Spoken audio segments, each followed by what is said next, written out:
దేశం కోసం సమాజం కోసం తన జీవితాన్ని అంకితం చేసిన మహానేతలు అరుదుగా జన్మిస్తారు. కొందరు నాయకులు చరిత్రలో పేర్లు మాత్రమే అవుతారు, కానీ కొందరు మన హృదయాల్లో నిత్యం జీవిస్తారు. అలాంటి అరుదైన నాయకుల్లో ఒకరు ఆలే నరేంద్ర గారు.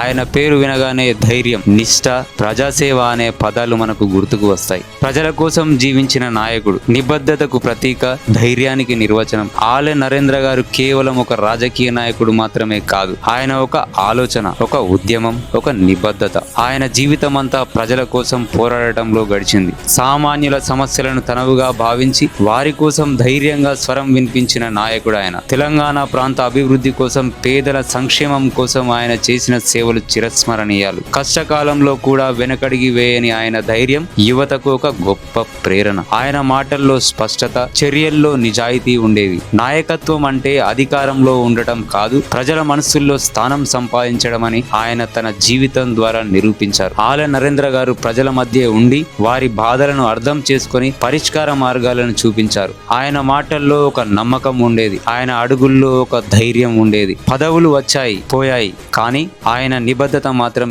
ఎప్పుడూ మారలేదు. ప్రజల కోసం పోరాడటం ఆయనకు ఒక కర్తవ్యం కాదు, అది ఆయన జీవితం. ఈ రోజు ఆయన మన మధ్యలో లేరు, కానీ ఆయన ఆలోచనలు, ఆయన ఆశయాలు, ఆయన చూపిన దారి ఇంకా మనతోనే ఉన్నాయి. ఆయనను కోల్పోయిన బాధ ఉన్నా అలాంటి నాయకుడు మన దేశానికి లభించడం మన అదృష్టం. ఆలే నరేంద్ర గారు మన మధ్యలో లేకపోయినా ఆయన ఆశయాలు ఇంకా మనసులో శ్వాసిస్తూనే ఉన్నాయి. ప్రజల బాధలను తనవిగా భావించి వారి కోసం నిరంతరం పోరాడిన మహానేతకు ఈ రోజు మన వందనాలు. ఆయన చూపిన మార్గం మనకు ప్రేరణగా నిలవాలి. ఈ రోజు ఆయన వర్ధంతి సందర్భంగా మనం ఆయనను స్మరించుకుంటూ ఆయన చూపిన మార్గంలో నడవాలని సంకల్పించుకోవాలి. ఆయన ఆశయాలను ముందుకు తీసుకెళ్లడం ద్వారా మాత్రమే నిజమైన నివాళిని అర్పించిన వారం అవుతాం. ఆ మహానేతకు ఈ రోజు ఘనంగా నివాళులు అర్పిస్తుంది మా మీడియా బస్ 365.